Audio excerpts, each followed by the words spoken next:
नमस्ते, सत श्री अकाल, अस्सलाम वालेकुम। उम्मीद करते हैं सब लोग खैरियत से होंगे और बहुत ही मज़े में होंगे। तो आज की हमारी जो वीडियो है वो बहुत ही इन्फॉर्मेटिव वीडियो है, क्योंकि इसमें हम देखेंगे कि वो कब ऐसा दिन आया था और ऐसा क्या रीज़न था जब मुसलमान दो फिरकों में बढ़ गए, शिया और सुन्नी में। जबकि प्रोफेट मोहम्मद सल्लल्लाहु अलैहि वसल्लम ने बिना किसी भेदभाव के सिर्फ इस्लाम की शुरुआत की थी। उन्होंने कभी नहीं सोचा था कि ये निग्रो है या कोई इंसान अमीर है, गरीब है, गोरा है, काला है, या वो अरब से बिलोंग करता है या वो किसी अदर कंट्री से बिलोंग करता है। उन्होंने सिर्फ और सिर्फ इस्लाम की शुरुआत की थी और वो यही चाहते थे कि पूरी दुनिया में इस्लाम फैले। लेकिन वो ऐसा क्या रीज़न था कि जिसकी वजह से आगे चल के जो इस्लाम है उसमें दो फिरके बढ़ गए थे। तो आज की जो हमारी वीडियो है इसमें हम यही देखने जा रहे हैं मुसलमान शिया और सुन्नी फिरकों में कब, कैसे और क्यों बढ़ गए थे। तो इस वीडियो को स्टार्ट करते हैं, लेकिन आप लोगों से रिक्वेस्ट है, अगर आपको वीडियो पसंद आता है तो लाइक, शेयर एंड कमेंट कर दीजिए। अगर मेरे चैनल पर नए हैं तो प्लीज सब्सक्राइब भी कर दीजिएगा।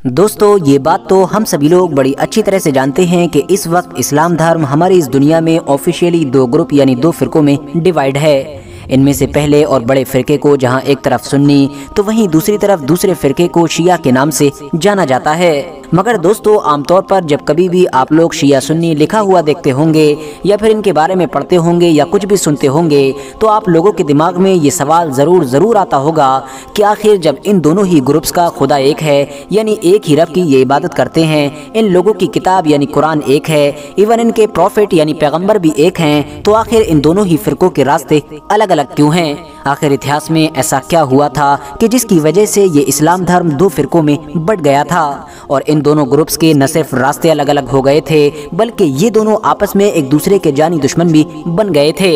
हाँ दोस्तों, आप लोग बिल्कुल सही सुन रहे हैं। अगर शिया सुन्नी के इतिहास पर नजर डाली जाए तो आपको पता चलेगा कि वक्त वक्त पर इनकी दुश्मनी की वजह से न सिर्फ हजारों बल्कि लाखों लोगों ने अपनी जान भी गंवाई है। तो चलिए आज की इस वीडियो में हम लोग शिया और सुन्नियों के ही इतिहास को समझने की कोशिश करते हैं और ये पता लगाते हैं कि आखिर इतिहास में ये दोनों ग्रुप कब और कैसे डिवाइड हुए थे, यानी इन दोनों के रास्ते अलग अलग कैसे हुए थे।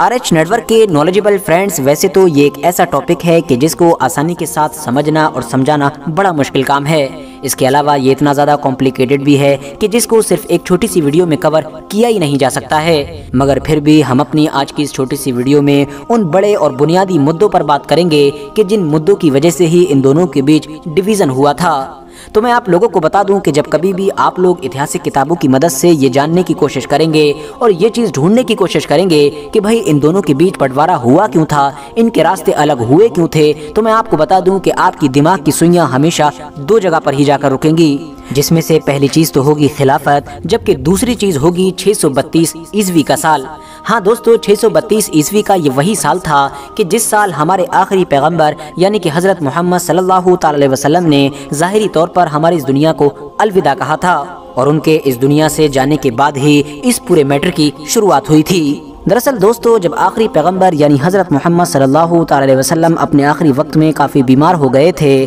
तो आम लोगों के बीच ये मुद्दा उठने लगा था कि आखिर हज़रत मोहम्मद सल्लल्लाहु अलैहि वसल्लम के बाद हमारा नया जानशीन और लीडर कौन होगा, क्योंकि जाहिर है ये वो दौर था कि जब तक मुसलमानों के अंडर में वो पूरा इलाका आ चुका था कि जिसको आज के दौर में हम लोग सऊदी अरबिया के नाम से जानते हैं। तो इतने बड़े इलाके को संभालने के लिए और मुसलमानों को लीड करने के लिए कोई ना कोई लीडर और खलीफा तो ज़रूर चाहिए था। लिहाजा नबी अलैहिस्सलाम के बाद नए खलीफा का चुनाव ही शिया और सुन्नी के बीच डिवीज़न का सबसे पहला और सबसे बड़ा रीज़न बना था, यानी यही सही इन दोनों के रास्तों के अलग होने की शुरुआत हुई थी। इस मैटर को लेकर इतिहास में वक्त वक्त पर किस तरह की घटनाएं घटी थीं, इस चीज़ को लेकर शिया और सुन्नी दोनों ही अपनी अलग अलग राय रखते हैं और अलग अलग किताबों से अलग अलग एविडेंसेस पेश करते हैं। हज़रत मोहम्मद सल्लल्लाहु अलैहि वसल्लम ने अपनी ज़िंदगी में ही एक बार खुतबा हज्जतुल वदा के मौके पर हज़रत अली के हाथ को अपने हाथ में लेकर बुलंद किया था और तमाम लोगों के सामने ये ऐलान किया था कि जिसका मैं मौला हूँ उसका अली भी मौला है। अब दोस्तों मौला अरबी का एक ऐसा वर्ड है कि जिसके बहुत सारे मानी यानी बहुत सारे मतलब होते हैं और इन बहुत सारे मतलब में से एक मतलब लीडर यानी रहनुमा का भी होता है।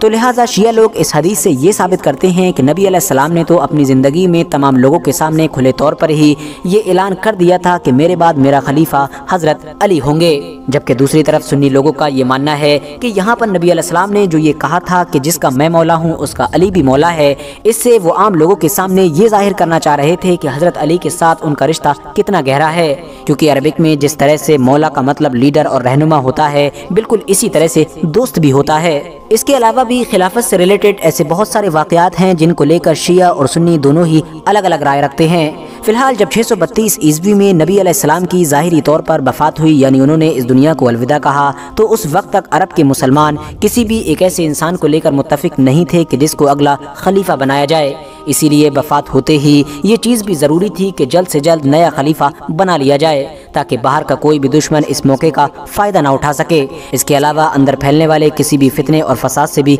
बचा जा सके। तो जहाँ एक तरफ नबी अलैहिस्सलाम की वफ़ात के दिन हज़रत अली ने जनाजे की जिम्मेदारी संभाली और जनाजे की तैयारियाँ शुरू की, तो वहीं दूसरी तरफ मदीना में नया खलीफा चुने जाने को लेकर एक बड़ा इज्तिमा भी शुरू हुआ। शुरू में तो इस मीटिंग में हज़रत अबू बकर सिद्दीक, हज़रत उमर फारूक आज़म और हज़रत अली जैसे कोई भी मशहूर सहाबी मौजूद नहीं थे। मगर बाद में जब हज़रत अबू बकर सिद्दीक और हज़रत उमर फारूक आज़म को इस महफिल की खबर हुई यानी इस मीटिंग की खबर हुई, तो वो लोग भी इस महफिल में जाकर हाजिर हुए। एक लंबे डिस्कशन के बाद आखिरकार सभी आम लोगों ने हज़रत अबू बकर सिद्दीक रज़ियल्लाहु तआला अन्हु के नाम पर हामी भर दी, यानी हज़रत अबू बकर सिद्दीक रज़ियल्लाहु तआला अन्हु को इस्लाम का पहला खलीफा चुन लिया गया। मगर दोस्तों उस वक्त कुछ लोगों का ग्रुप ऐसा भी था कि जो इस फैसले से एग्री नहीं करता था। वो इसलिए क्योंकि उनके मुताबिक ये फैसला हज़रत अली की गैर मौजूदगी में लिया गया था, जबकि उनके मुताबिक हज़रत अली तो खुद खिलाफत के सबसे बड़े दावेदार थे।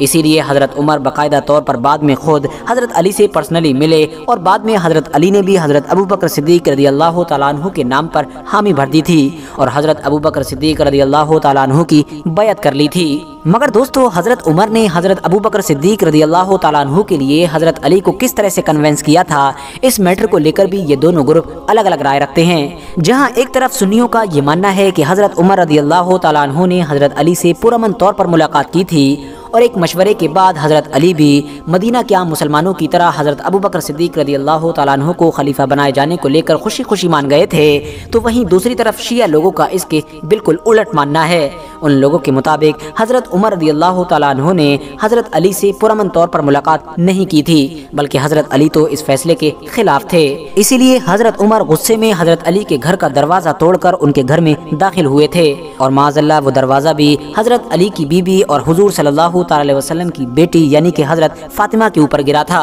और उसके बाद ज़बरदस्ती हज़रत अली को इस फैसले के लिए राज़ी किया गया था। हज़रत उमर ने ज़बरदस्ती हज़रत अली को सिर्फ हज़रत अबू बकर सिद्दीक रज़ियल्लाहु तआला अन्हु के लिए ही राज़ी नहीं किया था, बल्कि अपने आप को भी उनका खलीफा मनवाया था। यानी इस बात पर भी राज़ी कर लिया था कि हज़रत अबू बकर सिद्दीक रज़ियल्लाहु तआला अन्हु की वफ़ात के बाद मुसलमानों का खलीफा कोई और नहीं बल्कि खुद हज़रत उमर बनेंगे। मगर दोस्तों दरवाज़ा तोड़कर घर में घुसने वाली ये जो रिवायत है ये दरअसल झूठी और इस्लाम के खिलाफ एक साजिश मालूम होती है। वो इसलिए क्योंकि जिस दौर की ये बात की जा रही है उस दौर में तो अरबों के यहाँ पर दरवाजे का तसव्वुर ही नहीं था। आमतौर पर उनके घरों का जो एंट्री गेट हुआ करता था यानी जहाँ से घर के अंदर दाखिल हुआ जाता था, वहाँ पर दरवाजों की बजाय बड़े बड़े कपड़े के पर्दे डाले जाते थे। कोई भी इंसान जब आता था तो वो जिसका घर हुआ करता था बाहर से ही उसका नाम पुकार कर इजाज़त मांगा करता था और फिर इजाज़त मिल जाने के बाद उस पर्दे को हटाकर घर के अंदर आ जाता था। और वैसे भी इस रिवायत का जो रावी है जिसका नाम अब्बान बिन अबी अय्याश है, उस पर बहुत सारे इतराज़ात किए जाते हैं।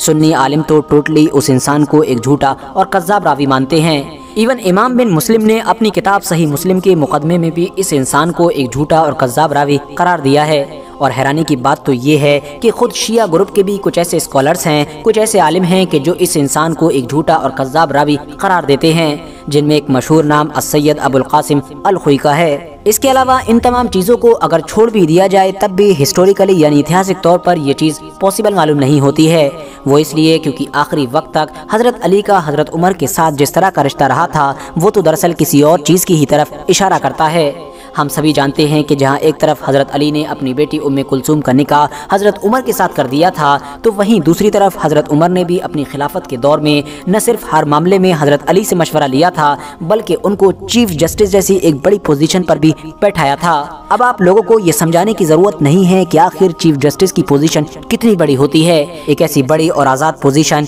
कि जिसके सामने किसी की नहीं चलती है। जाहिर है दोस्तों, आप लोगों ने देखा होगा कि जो सुप्रीम कोर्ट का जज होता है उसके सामने न तो किसी देश के प्रधानमंत्री की चलती है और न ही किसी सल्तनत के राजा और महाराजा की चलती है। तो इससे ये चीज तो क्लियर होती है कि अगर इन दोनों के बीच जर्रा बराबर भी कोई कड़वाहट होती, यानी इनके रिश्ते आपस में खराब होते, तो हजरत उमर हजरत अली को किसी भी पोजीशन पर बैठा सकते थे, मगर चीफ जस्टिस की पोजीशन पर कभी नहीं बैठाते, क्योंकि इससे तो उनके लिए ही खतरा बढ़ सकता था। खैर, हजरत अबू बकर सिद्दीक रदियल्लाहु ताला अन्हु की वफ़ात के बाद हजरत अली ने हजरत उमर की खिलाफत को कबूल किया और हजरत उमर की खिलाफत के बाद हजरत अली का नाम एक बार फिर से खिलाफत के लिए ऊपर आया, मगर इस बार भी हजरत उस्मान को तीसरा खलीफा चुन लिया गया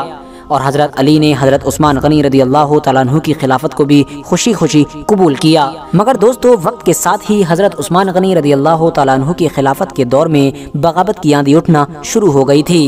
हजरत उस्मान गनी रदियल्लाहु ताला अन्हु के दौर में फितना, फसाद और बगावत की आंधी क्यों उठी थी, इसको लेकर भी शिया और सुन्नी अलग अलग राय रखते हैं, मगर जिस पर ज़्यादातर लोग एग्री हैं वो है दरअसल हजरत उस्मान गनी रदियल्लाहु ताला अन्हु का नरम मिजाज। क्योंकि जहां एक तरफ दूसरे खलीफा यानी हजरत उमर फारूक आज़म अपनी सख्त मिजाजी के लिए जाने जाते थे, तो वहीं दूसरी तरफ हजरत उस्मान गनी उतने ही नरम मिजाज भी थे और उनकी इसी नरम मिजाजी का फ़ायदा उठाकर बागियों को उठने की मोहलत मिल गई थी। बागियों ने हजरत उस्मान गनी रदियल्लाहु ताला अन्हु को खिलाफत के मनसब से हटाकर उनकी जगह पर हजरत अली को नया खलीफा बनाए जाने की पेशकश की, मगर हजरत अली ने खुद इस पेशकश को ठुकरा दिया। उल्टा खुद अपने बेटों यानी हजरत इमाम हसन और हजरत इमाम हुसैन को हजरत उस्मान गनी रदियल्लाहु ताला अन्हु के घर पर उनकी हिफाजत के लिए भेजा, मगर लाख कोशिशों के बावजूद भी आखिरकार बागियों ने 656 ईस्वी में हजरत उस्मान गनी रदियल्लाहु ताला अन्हु को शहीद कर दिया था। हजरत उस्मान गनी रदियल्लाहु ताला अन्हु की शहादत के बाद हजरत अली को ही इस्लाम के चौथे खलीफा के तौर पर खिलाफत के मनसब पर बैठाया गया। मगर दोस्तों, हजरत अली का खलीफा चुना जाना इतना भी आसान नहीं था जितना ये नजर आता है, क्योंकि हजरत उस्मान की शहादत की वजह से हजरत अली को बेइंतहा मुखालिफत का सामना करना पड़ा। खास तौर से बनु उमय्या नाम का वो खानदान मुखालिफत कर रहा था कि जिससे हजरत उस्मान गनी रदियल्लाहु ताला अन्हु का ताल्लुक हुआ करता था। खुद हजरत उस्मान गनी रदियल्लाहु ताला अन्हु के करीबी रिश्तेदार और बनु उमय्या के ही एक मेंबर के जिनका नाम हजरत अमीर मुआविया था और जो खुद उस दौर में सीरिया के गवर्नर भी थे, उन्होंने तो हजरत अली की बैत करने से ही इनकार कर दिया, यानी उनको खलीफा कबूल नहीं किया और उनसे ये मांग की कि आप सबसे पहले हजरत उस्मान गनी रदियल्लाहु ताला अन्हु के कातिलों से बदला लें, यानी पहले उनकी शहादत का बदला लिया जाए। वर्थ नोटिसिंग बात यह है कि हजरत अली से ये डिमांड सिर्फ बनु उमय्या खानदान या फिर हजरत अमीर मुआविया ही नहीं कर रहे थे, बल्कि पैगंबर इस्लाम यानी हजरत मोहम्मद सल्लल्लाहु ताला अलैहि वसल्लम की एक बीवी हजरत आयशा सिद्दीक़ा रदियल्लाहु ताला अन्हा भी कर रही थीं। दूसरी तरफ हजरत अली के मुताबिक फौरन के फौरन इस तरह का कोई बड़ा फैसला लेना हद से ज्यादा मुश्किल काम था, क्योंकि मदीने के हालात हद से ज्यादा खराब थे। वो बागी के जिन्होंने हजरत उस्मान गनी रदियल्लाहु ताला अन्हु को कत्ल किया था, उन्होंने मदीनों को पूरी तरह से घेर रखा था, यानी मदीने में वो लोग भरे पड़े थे। तो इसीलिए ज़रूरी था कि पहले मदीने के सारे सिस्टम को संभाला जाए। लिहाजा इस मुद्दे को लेकर धीरे धीरे हालात बिगड़ते गए और बात फिर धीरे धीरे जंग तक जा पहुंची और इस तरह से मुस्लिम हिस्ट्री में फर्स्ट सिविल वॉर का आगाज हुआ। ये इतिहास में पहली बार था कि जब मुसलमानों की तलवारें मुसलमानों के ऊपर ही उठ रही थीं। शुरू में तो हजरत तलहा, हजरत जुबैर और हजरत आयशा सिद्दीक़ा रदियल्लाहु ताला अन्हा भी हजरत अमीर मुआविया की फौज की तरफ से थीं। दूसरी तरफ वो लोग कि जो हजरत उस्मान गनी रदियल्लाहु ताला अन्हु की शहादत के जिम्मेदार थे, वो हजरत अली की फौज में छिपे बैठे थे। ये दरअसल कुछ खास लोगों का वो खतरनाक और खुफिया ग्रुप था कि जिसको आगे चलकर मुस्लिम हिस्टोरियंस और स्कॉलर्स ने खवारिज का नाम दिया था, जो दरअसल दिखने में तो मुसलमान हुआ करते थे मगर अंदर से मुसलमानों के ही दुश्मन हुआ करते थे। हजरत अली कभी भी नहीं चाहते थे कि ये जंग हो, इसी वजह से उन्होंने तो हजरत आयशा सिद्दीक़ा रदियल्लाहु ताला अन्हा से और हजरत तलहा और हजरत जुबैर से बातचीत भी कर ली थी और हर मुमकिन कोशिश कर ली थी कि किसी तरह से मुसलमानों के इस फर्स्ट गृह युद्ध को रोका जा सके। मगर दरअसल हजरत अली की फौज में जो छुपे हुए कुछ खवारिज थे, वो नहीं चाहते थे कि किसी भी तरह से ये बातचीत कामयाब हो सके, क्योंकि उनको पता था कि एक बार अगर ये जंग टल गई तो सबसे पहला नंबर उन्हीं का आने वाला है। हजरत अली जैसे ही मदीना शहर के हालात को नॉर्मल करने में कामयाब होंगे, होंगे तो सबसे पहले हम लोगों को ही चुन चुन कर ख़त्म करेंगे। इसीलिए उन लोगों ने चुपके से रात के अंधेरे में हज़रत अमीर मुआविया की फ़ौज के ऊपर हमला कर दिया, उनके खेमों को जलाना शुरू कर दिया। ये चीज़ देखकर जो हज़रत अली की बाकी आम फौज थी, जो असल में फौज थी, उसने सोचा कि शायद हमारी तरफ से हमला कर दिया गया है। दूसरों की देखा देखी बाकी तमाम फौज ने भी अब बनु उमैया की फौज की तरफ धीरे धीरे बढ़ना शुरू कर दिया। हज़रत अली ने रोकने की भरपूर कोशिश की, मगर इस गदर में और इस माहौल में कोई भी उनका फौजी उनकी सुनने के लिए तैयार ही नहीं था। और इस तरह से जंग का आगाज हुआ, एक ऐसी जंग कि जिसको इतिहास में हम लोग बैटल ऑफ जमल के नाम से जानते हैं, जो दरअसल 656 ईस्वी में लड़ी गई थी। इस जंग में आखिर में हज़रत अली की फतह हुई थी और हज़रत अली ने जीत जाने के बावजूद भी फ़ौरन बाद में अपने तमाम बागियों को और अपनी मुखालिफ सोच रखने वाले लोगों को माफ़ कर दिया था। मगर दूसरी तरफ बनु उमैया की हार हो जाने के बावजूद भी हज़रत अमीर मुआविया अभी भी अपनी वही डिमांड दोहरा रहे थे और हज़रत अली को उस डिमांड पूरी होने से पहले खलीफा मानने के लिए तैयार नहीं थे। लिहाजा इस वजह से अब ये हालात पहले की ही तरह बने रहे और सिर्फ 1 साल के बाद हज़रत अमीर मुआविया और हज़रत अली की फ़ौज का आमना सामना हुआ। 657 ईस्वी में हज़रत अमीर मुआविया और हज़रत अली के बीच लड़ी गई इस जंग को बैटल ऑफ सिफ़ीन के नाम से जाना जाता है। इस जंग में बाद में हज़रत अमीर मुआविया की तरफ से हज़रत अली को बातचीत की पेशकश की गई ताकि आगे होने वाले खून खराबे को रोका जा सके। लिहाजा वो बातचीत जो 658 या 59 के करीब में हुई थी, वो भी दरअसल नाकामयाब साबित हुई। वो इसलिए क्योंकि इस बातचीत में ये तय पाया गया था कि हज़रत अली और हज़रत अमीर मुआविया दोनों अपने अपने वादों से अलग हट जाएं, यानी अपने वादों को छोड़ दें और दुनिया के आम मुसलमानों को अब अपना खलीफा खुद चुन लेने दें। क्योंकि दोस्तों, जहां एक तरफ हज़रत अली ने इस एग्रीमेंट को पूरी तरह से डिनाई कर दिया था, तो वहीं दूसरी तरफ हज़रत अमीर मुआविया ने भी 660 ईस्वी में अपने आप को दमिश्क में खलीफा घोषित कर दिया था और इस तरह से इन दोनों के बीच का ये झगड़ा चलता रहा था। फिलहाल दोस्तों, अगले ही साल यानी 661 ईस्वी में एक खारजी ने हज़रत अली को अचानक से उस वक्त शहीद कर दिया था कि जब आप मस्जिद में नमाज अदा कर रहे थे। हज़रत अली के शहीद हो जाने के बाद उनके बेटे यानी हज़रत हसन को उनकी जगह पर खलीफा बनाया गया। मगर झगड़ा अभी भी वही था कि जहां एक तरफ दुनिया के आधे मुसलमान कूफा में मौजूद हज़रत अली के बेटे यानी हज़रत इमाम हसन को अपना खलीफा मानते थे, तो वहीं दूसरी तरफ दमिश्क में मौजूद हज़रत मुआविया अपने आप को खलीफा माना करते थे। लेकिन दोस्तों, हज़रत इमाम हसन ने हालात को देखते हुए सिर्फ और सिर्फ 6 महीने ही खिलाफत का मनसब संभाला और उसके बाद एक मुआहदे के तहत खुद ब खुद खिलाफत के मनसब को छोड़ दिया, इसलिए ताकि फ्यूचर में और भी ज़्यादा मुसलमानों की तलवारें मुसलमानों के ऊपर ना उठें और आपस में होने वाले मुसलमानों के खून खराबे को रोका जा सके। मगर दोस्तों, ये तमाम हालात उस वक्त और भी ज़्यादा खतरनाक हो गए कि जब हज़रत अमीर मुआविया की वफ़ात हुई, क्योंकि उनकी वफ़ात के बाद उनके बेटे यजीद को उनकी गद्दी पर बैठा दिया गया। अब जाहिर है दोस्तों, उस दौर के लगभग ज़्यादातर मुसलमानों का यही मानना था कि यजीद जैसा इंसान खिलाफत की गद्दी पर बैठने के काबिल ही नहीं है। उसके अंदर तो वो क्वालिटीज़ ही नहीं हैं कि जिसकी वजह से उसको खिलाफत जैसे एक बड़े मनसब पर बैठाया जा सके। मगर जाहिर है वो न सिर्फ बैठा, बल्कि ये मुस्लिम इतिहास में पहली बार हो रहा था कि जब एक हुक्मरान का बेटा हुक्मरान बन रहा था, यानी सिर्फ इस वजह से बन रहा था कि वो एक हुक्मरान का बेटा है, वरना उससे पहले हमेशा किसी हुक्मरान का बेटा हुक्मरान नहीं बना करता था, बल्कि आम मुसलमानों के मशवरे पर उनका खलीफा चुना जाता था। यही वजह है कि इसी लम्हे से ही मुसलमानों की जो खिलाफत थी वो खिलाफत नहीं रही, बल्कि पूरी तरह से बादशाहत में बदल गई। इसीलिए आप लोगों ने गौर किया होगा कि इतिहास में हज़रत अमीर मुआविया को खलीफा नहीं कहा जाता है, बल्कि उनको तो मुस्लिम इतिहास का पहला बादशाह माना जाता है, क्योंकि यहीं से ही बादशाहत की शुरुआत हो गई थी। और जाहिर है बादशाहत के सिस्टम में बादशाह का बेटा ही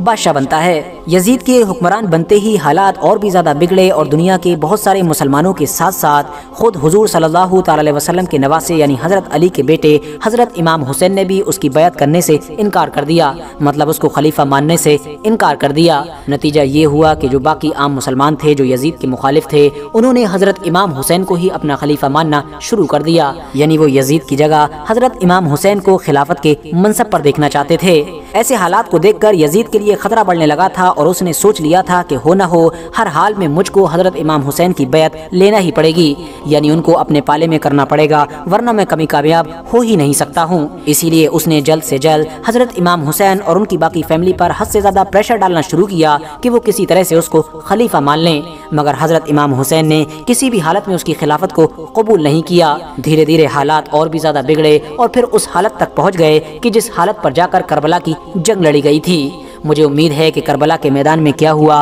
वो सब कुछ आप लोगों को बताने की जरूरत नहीं है, क्योंकि आप लोग ऑलरेडी बड़ी गहराई के साथ उस पूरे मैटर के बारे में जानते होंगे और वैसे भी छोटी सी वीडियो में उसको कवर करना मुमकिन नहीं है, वरना ये वीडियो हद से ज्यादा लंबी हो जाएगी। मगर फिर भी अगर आप लोग जानना चाहते हैं तो मैं ऑलरेडी उस टॉपिक पर बहुत सारे वीडियोस बना चुका हूँ। आसान लफ्जों में बस इतना समझिए कि यजीद की जालिम फौज ने 10 मुहर्रम के दिन करबला के मैदान में हजरत इमाम हुसैन के साथ साथ उनकी फैमिली के ज्यादातर लोगों को शहीद कर दिया था। और हजरत इमाम हुसैन की ये शहादत मुसलमानों के शिया सुन्नी डिवीजन के लिए आखिरी ताबूत की कील साबित हुई थी, क्योंकि इसके बाद तो पूरी मुस्लिम दुनिया के हालात इतने ज्यादा बदल गए कि जिसको आज भी हम लोग अपनी आंखों से देख सकते हैं। दोस्तों, अहले तशी के जिनको आमतौर पर हजरत अली के हामियों की जमात माना जाता था, वो शुरू में तो सिर्फ और सिर्फ एक पॉलिटिकल तहरीक थी, यानी एक ऐसी सियासी तहरीक कि जिसका मकसद बनु उमैया के खानदान की हुकूमत का तख्ता पलट करना था और उनकी जगह पर अहले बैत यानी नबी अलैहिस्सलाम की फैमिली के ही एक मेंबर को नया लीडर बनाना था, यानी मुस्लिम दुनिया का लीडर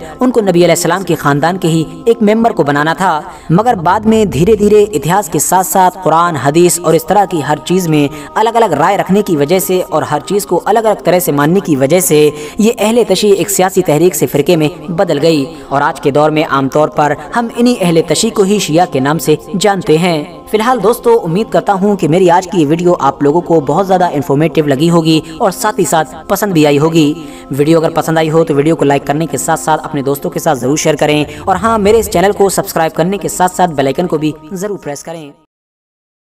ओके, तो वो करबला का वॉर था जिसके बाद में शिया और सुन्नी 2 ग्रुप बन गए थे मुसलमानों के। और जो यजीद है उसे तो मुझे लगता है कि शिया सुन्नी दोनों ही नापसंद करते हैं, क्योंकि उन्होंने प्रोफेट मोहम्मद सल्लल्लाहु अलैहि वसल्लम की बेटी के पूरे खानदान को खत्म कर दिया था। तो मुझे लगता है कि सुन्नी भी उसको कुछ खास पसंद तो नहीं करते होंगे, यहाँ तक मेरा मानना है। वीडियो तो बहुत अच्छा है, इसमें बहुत सारी चीजें भी उन्होंने बताई हैं, बहुत सारे पॉइंट्स है जो कवर किए हैं। जिस इंसान को नहीं पता शिया सुन्नी कब कैसे बने और इसके अलावा भी प्रोफेट मोहम्मद सल्लल्लाहु अलैहि वसल्लम के बाद का टाइम कैसा रहा, कौन कौन पावर में आए और कौन कौन खलीफा बने, वो सारे पॉइंट्स उन्होंने इस वीडियो में बहुत ही अच्छी तरीके से कवर किए हुए हैं। तो एक वीडियो देख लो, इंसान को बहुत सारी चीजें पता चल जाती हैं। तो बहुत ही अच्छा वीडियो लगा मुझे। आप बताइए आपको वीडियो कैसा लगा। अगर आपको वीडियो पसंद आया तो लाइक और शेयर जरूर कर दीजिए और अगर चैनल पर नए हैं तो सब्सक्राइब किए बिना मत जाइएगा। Bye bye.